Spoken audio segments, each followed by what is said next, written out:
রাজধানীর মোহাম্মদপুরে জাপান গার্ডেনে সিটি এলাকায় খাবারের সাথে বিষ মিশিয়ে 10টি কুকুর ও একটি বিড়াল হত্যায় নিন্দার ঝড় উঠেছে। এ ঘটনায় মোহাম্মদপুরে আদাবর থানায় সাধারণ ডায়েরিও করা হয়েছে। দায়ীদের আইনের আওতায় আনার দাবি জানিয়েছে প্রাণীপ্রেমীরা।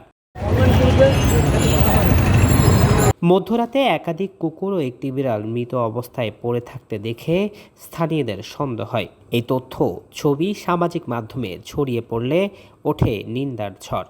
এরই প্রেক্ষিতে চট্টগ্রামে বিভিন্ন সংগঠনও মানববন্ধন করেছে। মানববন্ধনে তারা বলেন, পশুর উপর এমন অত্যাচার বন্ধ করা উচিত। এত প্রাণী জগৎ, এত কিছু নিয়ে আমাদের পৃথিবী।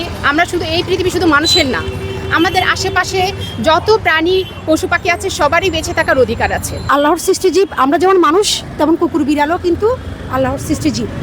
আমাদের যেমন পৃথিবীতে বাঁচার অধিকার আছে, ঠিক তাদেরও অধিকার আছে পৃথিবীতে সুন্দরভাবে বাঁচার অধিকার। প্রায় 10-12টি পশু খুবই জঘন্যভাবে হত্যা করলো। প্রতিটা মানুষের যেমন বাঁচার অধিকার আছে, প্রাণীরও বাঁচার অধিকার আছে। প্রশাসন এবং আমাদের সিটি কর্পোরেশনের দৃষ্টি আকর্ষণ করে বলবো, প্রতি বছর যে কুকুরের বন্ধ্যাত্বকরণের জন্য যে বাজেটটা করা হয় সেটার জন্য যথাযথ ব্যবহার হয়। যেমন মানুষ হত্যা এবং পশু হত্যা থেকে আমরা যেন বাঁচতে পারি, সেই জন্য আজকের এই মানববন্ধন থেকে আমরা তীব্র নিন্দা প্রতিবাদ জানাচ্ছি। ছোটোখাটো উপায়েও ওদেরকে প্রতিনিয়ত অত্যাচার করা হচ্ছে, যেমন গরম পানি মেরে দেওয়া, খেতে আসলে বা এমনিতেই মারা, লাঠি দিয়ে মারা, খাবারে বিষ মিশিয়ে দেওয়া।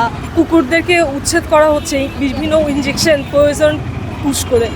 তো আমি যেটা চাই সেটা হচ্ছে ডাক্তার শাহাদাতের কাছে উনি যেন এই প্রাণীদের প্রতি একটু সদয়বান হোক। কুকুরগুলো সেফ থাকবে আর মানুষগুলোও কুকুরের সাথে কোনো কানেক্টেড থাকবে না। যাদের কুকুর ভালো লাগে না আমি বলবো যে তারা অ্যাভয়েড করুন। কুকুরগুলো সারা রাত চিল্লাতো, কামড় দিত। এটা খুবই যে অযৌক্তিক এর কারণে, কারণ কুকুর কখনো অকারণে কাউকে কামড় দেয় না। কুকুরের কামড় দেওয়ার পিছনে কুকুরকে জ্বালাতন করা, কুকুরকে মারধরের মূল কারণ থাকে। নিউজ ডেস্ক, দৈনিক আজাদী।